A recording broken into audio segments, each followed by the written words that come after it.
नमस्कार, विंध्य खबर में आपका स्वागत है। मध्य प्रदेश के इंदौर में एक दिल दहला देने वाला मामला सामने आया है, जहां शादी की पहली रात दुल्हन का कथित वर्जिनिटी टेस्ट करवाया गया। इस कथित जांच में फेल होने के बाद 4 साल तक उस महिला को प्रताड़ित किया गया, जिससे उसे कई बार गर्भपात का सामना करना पड़ा। अंततः 4 अप्रैल 2024 को उसे ससुराल से निकाल दिया गया। पुलिस ने पहले मामला दर्ज करने से इनकार कर दिया, लेकिन कोर्ट में याचिका दायर करने के बाद बाणगंगा थाने में एफआईआर दर्ज हुई। पीड़िता के वकील कृष्ण कुमार कुन्हारे ने बताया कि कोर्ट के हस्तक्षेप से न्याय की प्रक्रिया शुरू हो सकी। यह घटना केवल एक व्यक्तिगत त्रासदी नहीं है, बल्कि समाज में महिलाओं के अधिकारों और गरिमा पर गंभीर सवाल उठाती है। वर्जिनिटी चेक की प्रथा समाज में नई नहीं है। मध्य प्रदेश सहित कई राज्यों में, विशेष रूप से आदिवासी समुदायों में, कन्यादान योजना के तहत होने वाली शादियों से पहले महिलाओं का वर्जिनिटी चेक किया गया है। यह मुद्दा ट्रिपल तलाक जैसे अन्य सामाजिक और धार्मिक विषयों जितना ही गंभीर है। इसे चर्चा और न्यायिक समीक्षा की जरूरत है, ताकि महिलाओं को इस तरह के अपमान और यातना से बचाया जा सके। समाज को ऐसे अमानवीय कृत्यों पर गंभीर आत्ममंथन करने की आवश्यकता है।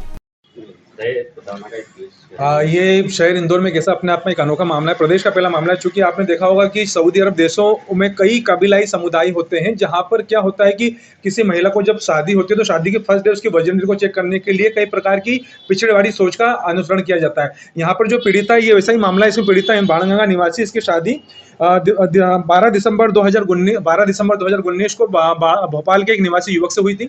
शादी की प्रथम रात को ही, विवाह की प्रथम रात को ही, ये जब इसके बाद अगला दिन शुरू हुआ तो सास ने पास की पड़ोस की एक लड़की को बुला के उसको ये बोला कि जो चादर है वो चादर पे ब्लड क्यों नहीं गिरा। इस चीज को लेकर पीड़िता ने बोला कि पति और पत्नी के बीच में किसी प्रकार के संबंध नहीं बने तो ऐसी कोई चीज होती भी नहीं है और मैं इनमें मानती भी नहीं।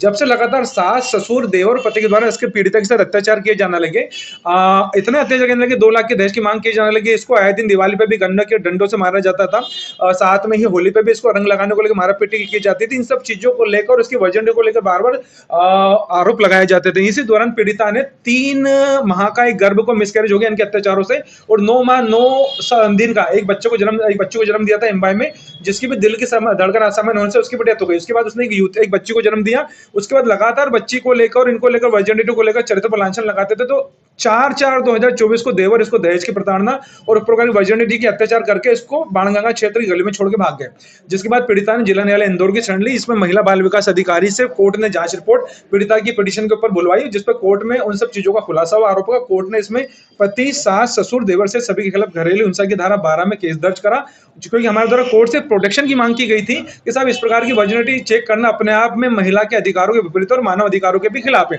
ऐसे ही मामले कई इसमें कि अगर आप सोशल मीडिया पर देखोगे तो मानव अधिकार आयोग में कई लोग, कुछ समुदायों को इसमें नोटिस भी जारी करें जो गूगल पे पड़े हुए हैं। इन सब चीजों को लेकर फिर एक अन्य एफआईआर भी बाणगंगा थाने में एफआईआर दर्ज हुई है दहेज को लेकर। और इधर घरेलू हिंसा के अंदर केस में व्यापक मांग को लेकर सभी ससुराल जन को कोर्ट ने केस दर्ज करा संज्ञान लेते हुए। बच्चे का डीएनए टेस्ट इसके अंदर चूंकि बच्ची जो अभी 3rd नंबर की, जो तीसरी बार जो बच्चे जन्मे, उसके डीएनए को लेकर बार बार उंगली उठा रहे थे, चूंकि दोनों पति पत्नी में संबंध बने, उसको लेकर डीएनए की मांग उठा रहे थे, तो इसकी वर्जिनिटी को लेकर चैलेंज करते। उसको लेकर हमने कोर्ट में बोला कि डीएनए की मांग करना किसी भी ससुराल जनों का अधिकार नहीं, जब तक कि उस प्रकार की प्रूफ कोर्ट के सामने न रख दे। यह भी एक अपने आप में एक भावनात्मक हिंसा है जो घरेलू हिंसा की श्रेणी कैटेगरी में आती है। इन सब चीजों को लेकर कोर्ट ने ससुराल जनों के खिलाफ केस दर्ज करा है।